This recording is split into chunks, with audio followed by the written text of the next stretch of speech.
¿Cómo está la empresa hoy, las empresas argentinas hoy, particularmente las cordobesas, hoy frente a esta situación de pandemia? ¿Y cuál es la visión que tienen los empresarios de la pospandemia teniendo en cuenta la resaca que va a dejar precisamente la pandemia actual desde el punto de vista económico, desde el punto de vista laboral, en cuanto al consumo, en cuanto a la productividad, en cuanto a la posibilidad de crecimiento, y cuáles son la importancia de todos estos puntos mirando precisamente al futuro? Estamos en línea con el titular del Grupo Serín, Francisco Baccaro. Francisco, ¿qué tal? ¿Cómo te va? Hola, ¿cómo estás, Ricardo? Buenas tardes. ¿Todo bien? Te escucho muy bajito. ¿Me escuchás bien ahí? Ahí te escucho bien, ahí te escucho bien. Bueno, ¿cómo lo estás viendo a todo esto? Preocupado, muy preocupado porque fundamentalmente una de las cosas que más preocupa es que el país tiene condiciones para salir de esta situación. No te digo que salir rápidamente, ni el tema de la B, ni nada de eso, pero preocupa un poco algunas cosas que están sucediendo y, por ejemplo, lo que hablaba Alfredo en el bloque anterior, de que la deuda externa no se arregla, con lo cual sabemos claramente que el Banco Central sigue perdiendo reservas y hoy por hoy tenés toda la actividad que significa importar prácticamente parada. Durante el mes pasado aparentemente fue más la cantidad de divisas que salieron para pagar importaciones que lo que entró de liquidación de exportaciones. Más o menos hubo 1.200 millones de dólares de liquidación de exportaciones contra 2.500 millones de dólares por importaciones, con lo cual digamos que estos últimos 15 días la Secretaría de Industria ha congelado todos los permisos de importación, o sea, prácticamente estamos viendo cómo nos podemos arreglar en el futuro sin tener la materia prima importada. Hoy y ayer ya se estaba hablando bastante de los incrementos de los precios de los productos que dependen de la importación. Por ejemplo, todos los insumos que van para el agro ya han tenido precios en suba y algunos te entregan el producto sin cerrarte el precio, con la incertidumbre que no sabes si vas a poder importar ni a qué precio vas a poder importar. Todo esto, por supuesto, que afecta muchísimo la idea de futuro. Nosotros, concretamente, más allá de todo lo que significa el manejo de la economía, como lo están haciendo esta gente que tiene mucha incidencia ideológica en la forma de solucionar el problema, ¿no? O sea, vos lo escuchás a ellos y las soluciones de ellos aparentemente pasan por cobrar más impuestos, por restringir más la disposición de las divisas. Cuando más los restringís, más se te escapan, más sube el precio. O sea, realmente da miedo porque parece que van a lograr todo por la fuerza en el futuro. Y eso es lo que realmente te pone, digamos, un telón oscuro en el futuro. No sabes cuáles van a ser. Si yo te tengo que decir hoy qué me está pasando con la demanda, no la podemos satisfacer. Hay bastante demanda. Lo que pasa es que las fábricas y nosotros mismos estamos trabajando a la mitad. Claro. Y la gente, hay mucha gente que tiene compras, yo le llamo especulativas. ¿Por qué? Porque los productos están relacionados con el dólar y de alguna manera el dólar oficial está a 68 pesos, están comprando. Es como que estuvieran comprando mercadería a un dólar de 68. O sea, y lamentablemente no se le puede satisfacer toda esa demanda porque no está en producción las plantas. Con los programas que hacemos para cumplir con la pandemia, tenés que trabajar con la mitad del personal y eso es bastante complicado, ¿no? Y después tenés todas las complicaciones de distribución, que llegás a San Luis y te encontrás con la ciudad cerrada, que tenés que ir a un parque con el camión y no te lo recibe. A ver, una vez pasada la pandemia nos queda otro problema, Ricardo. Vamos a tener un Estado enorme y un sector privado achicado. Claro. Y yo no estoy escuchando a la gente que tiene la responsabilidad de dirigir el país, no estoy viendo que estén pensando en reducir el Estado o el gasto por lo menos. Acordate que antes de la pandemia veníamos todos peleando por la tremenda presión fiscal. Así es. Y hoy, con la excusa de que le vamos a dar y vamos a ser solidarios y vamos a repartir, empiezan a aumentar los impuestos. Ayer se trascendió que Kicillof en Buenos Aires, ingresos brutos, lo iba a levantar el 12%, del 7% para los bancos que estaban pagando ingreso bruto empiezan a pagar el 12%. Y es una ilusión pensar que los bancos no se lo van a transmitir a ese impuesto a sus clientes. Entonces, de nuevo los costos por arriba, de nuevo, ya hoy te quiero decir que a nivel nacional, de productos nacionales, ya empieza a haber aumento de precios, ya la gente mis proveedores por lo menos ya están empezando a aumentar sus precios. No se están disparando, ni una locura, pero que los precios van a aumentar, van a aumentar. Claro, yo me preguntaba, Francisco, lo siguiente. Está un dólar a 62, entre vos me decías recién el tema agropecuario. Venden con un dólar a 46 y tienen que pagar con un dólar a 120, como es los insumos que vienen, que le venden concretamente para los alguicides, todo lo que le ponen digamos, a la cosecha. Vos me decís, yo tengo que trabajar con un dólar a 62 y el dólar, el blue está a 118, 120, se mueve en esos términos. Mi pregunta es, pasada la pospandemia, ¿cuál es el dólar que se va a tener en cuenta para fijar los costos de las empresas?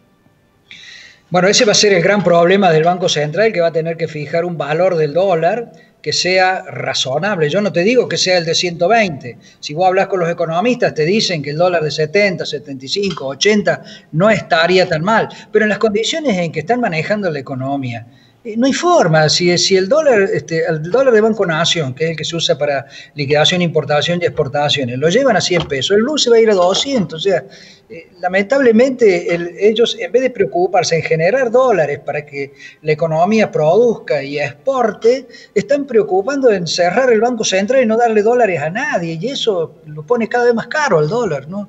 Yo no entiendo esa política, pero de nuevo, terminada la pandemia, y el Banco Central, si sigue con estos dólares, y bueno, no va a haber, o sea, no va a haber producto, eso olvídate. O sea, si siguen controlando los precios, si siguen haciendo eso, la escasez de productos va a empezar a vaciarse las góndolas. Eso pasó toda la vida, Ricardo. ¿No te parece que esta historia la viviste hace poco?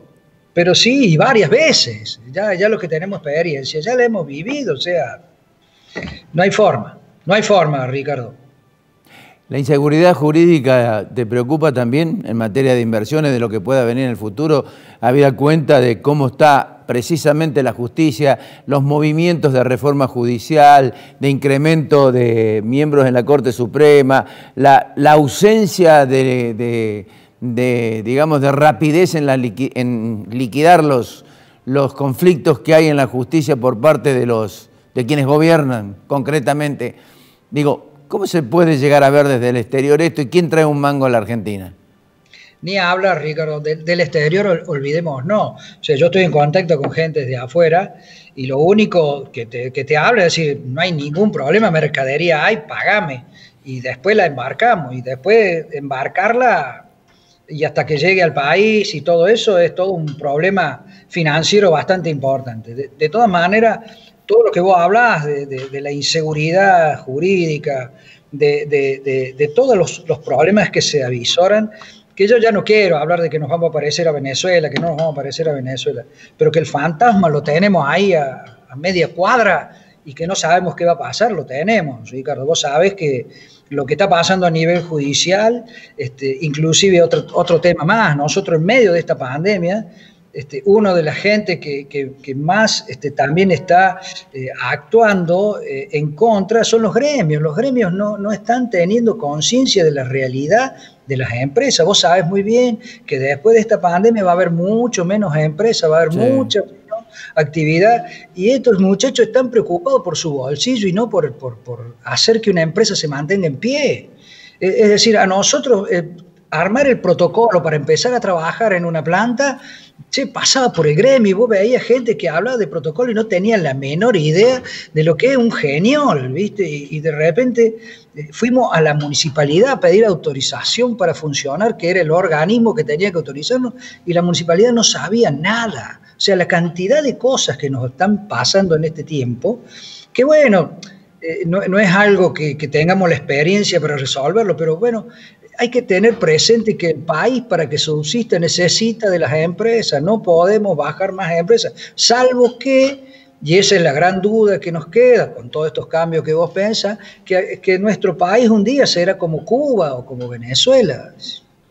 Y en eso yo por ahí no estoy para nada de acuerdo con Daddy Brieva, pero si vamos a ser Venezuela, decímelo mañana, así no me preocupo más, ¿viste? Claro. Espero que me manden el arroz a casa, ¿viste? Y no tengo que estar preocupado por una masa de 350 empleados que necesitan cobrar su sueldo y mantener su familia. Y eso ¿Crees que detrás de la pospandemia se vienen reformas estructurales importantes? Al menos algo dejó entrever de esta idea de locos de quedarse con las acciones de las empresas por el dinero que le presta los bancos del Estado precisamente a los empresarios. Esto de la diputada nacional Vallejos dijo que una idea de locos, Fernández, pero dejó al menos traslucir la posibilidad de una reforma tributaria. ¿Crees que detrás de eso puede venir una reforma laboral? Porque vos decías algo importante, es decir, va a haber la mitad de las empresas. Yo creo que la mitad de las empresas, las que ya están tecnificadas, automatizadas, no van a necesitar reincorporar gente. Coincido, totalmente. Y este tema del home office y todo eso ha cambiado muchas cosas también que en el futuro van a empezar a incidir en la actividad económica del país. Yo te digo, hay empresas, conozco y vos sabés la importante que es proveedor nuestro, que Ternium devolvió la ayuda del Estado, pero no lo devolvió pensando solamente en eso, porque ellos ya tienen un director en el directorio de Ternium, existe un director por las acciones del ANSES, ¿no? Pero ellos lo devolvieron porque después que dieron el préstamo, salieron a decir que todos aquellos que tenían operaciones en el mercado o en la bolsa con los dólares, sí, iban, no sé, iban a ser sancionados y todo eso.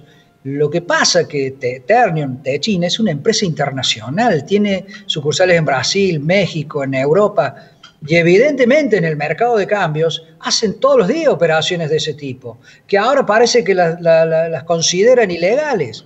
Entonces, viste, sí, pero ¿cómo? Ahora no, es preferible devolverle, viste, el dinero, claro. No es que después vengan a decirte que vos no cumpliste con un requisito. O sea, antes de darlo tendrían que haberlo dicho. Lo que pasa es que cuando lo estaban dando, estaban en una urgencia para que la gente no despidiera a nadie, claro, y no sacaran gente a la calle, ¿viste? Pero bueno, ahí también hay toda una pelea especial, porque como siempre esta gente busca un enemigo para pelearse, ¿no? De todas maneras ya ellos se habían quedado con acciones de empresas cuando se transfirieron las FJP al Estado Nacional, ¿no? Y pretenderán quizás, tal vez, aquella famosa operación de Obama cuando le compró las acciones a General Motors en centavos y después las terminó vendiendo a una cifra formidable, dejándole un dinero importantísimo al Estado norteamericano. Claro, las compró. Acá no es que se las cedieron por otra razón, ¿no? Aparte de eso, pero es como andaba ese WhatsApp dando vuelta por todos lados, que decía, yo no tengo problema que el Estado participe, pero que venga a trabajar, no ocupar una silla y decirme qué tengo que hacer. Claro. Porque sabe que tiene que hacer, venía a trabajar conmigo y seamos socios, ¿qué problema hay?